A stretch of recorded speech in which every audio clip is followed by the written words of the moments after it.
So we're excited about moving forward. As I mentioned, we are going to be having very focused conversations with each of the NPUs. I'd like to get on the agenda, Liz, for the Beltline Network. We've been invited also on the corporate side and among the philanthropic community to come and help them understand it. It's not done yet. And while there is a lot of fanfare because we've reached a milestone where we're all talking the same way, and you will notice that in the press release that went out, it's, you know, in order for this to really happen, we still have to raise the money to make the acquisition happen. Now, the litigation is going to be heard by the Georgia Supreme Court before we go to closing, but we have no guarantee that the court will rule before then.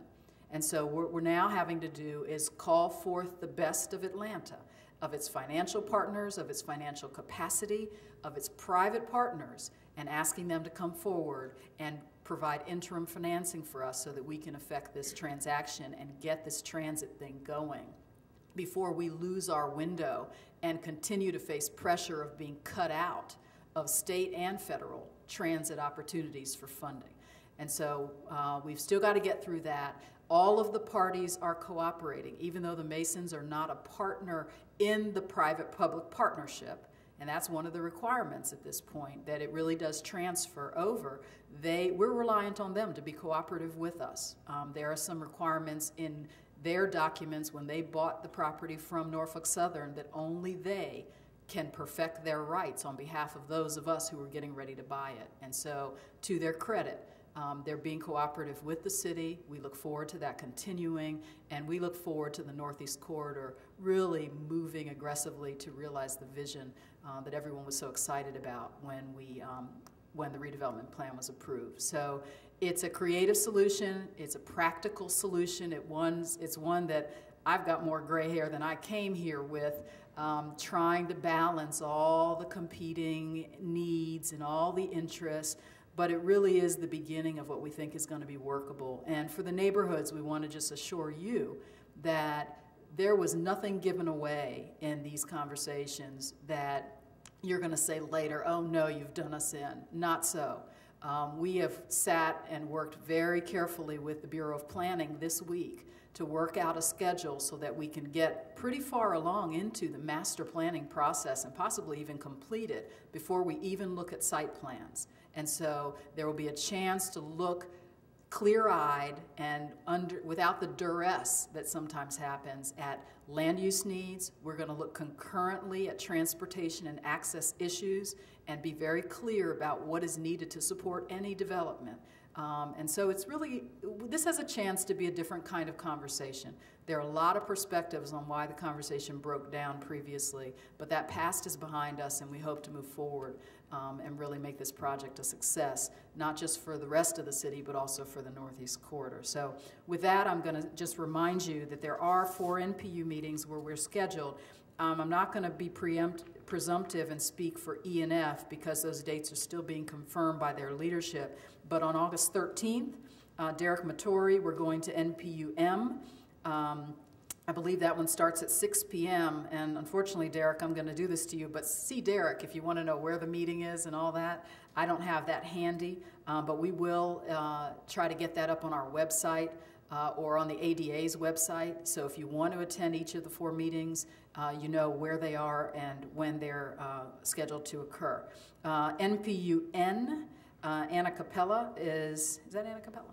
Yes, Anna Capella, that's August 28th. I believe that starts at 6 p.m. as well. And I do have 2 dates potentially circled, but I'm going to wait and hear back from Diana Lansky. Diane, unless you want to say anything now. Okay. So NPU-F is August 27th at 7:45.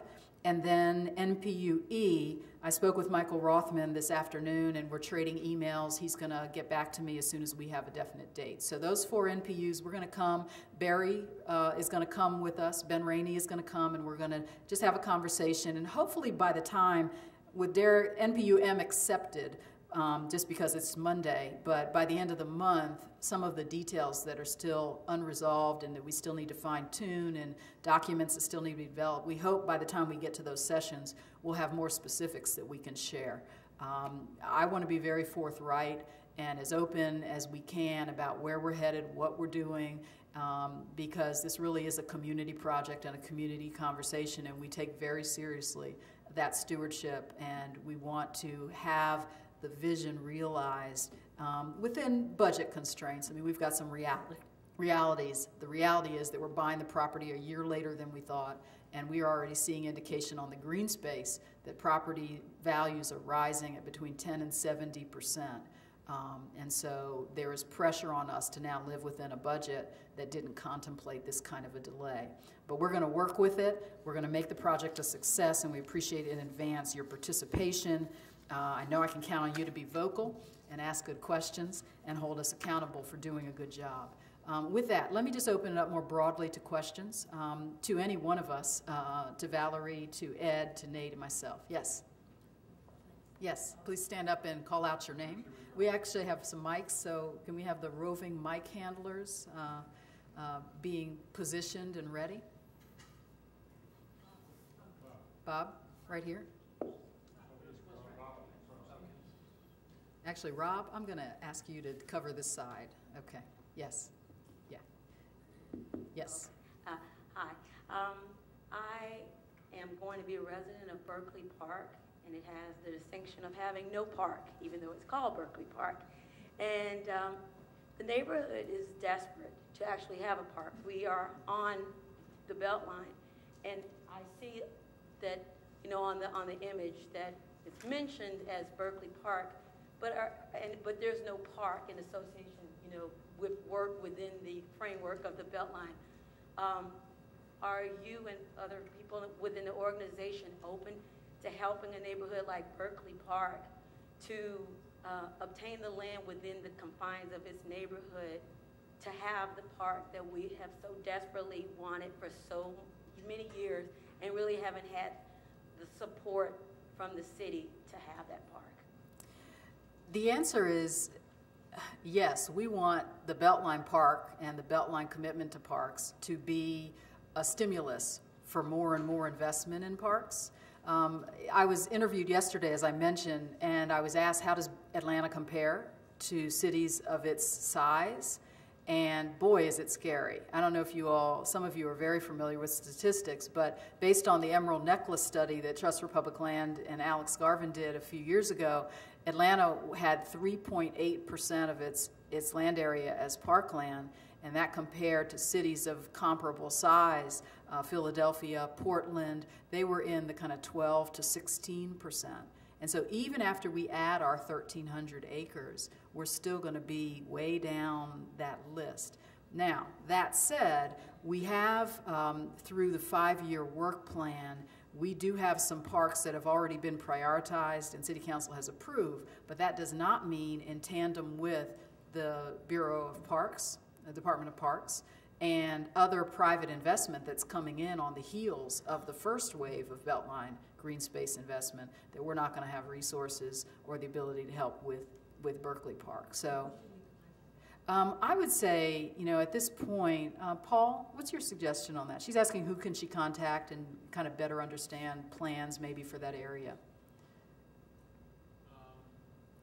We've already talked, so I think the best thing is just to keep in touch with us. I can leave a few cards up at the front here for anyone who wants to stay in contact with the department. That's probably the best thing. I think, as Terry mentioned, it's a long-term. The Beltline is a long-term. 25 years. So, what you don't see in the first 5 years may coming down the line, you know, at some point in the future. And a lot of it is very much opportunity-driven as well. That sometimes things come up that you would have never anticipated in terms of land being available. So. We're always keeping our eye open for that.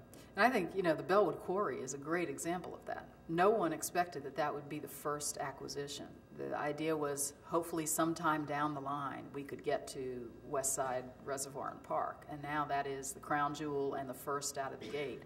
So, you know, without being in a position to make any promises, because my crystal ball doesn't go 25 years out, the reality is our hope is that the development in Beltline green space will actually create an atmosphere and an environment for new investment in parks, both on and around the Beltline. So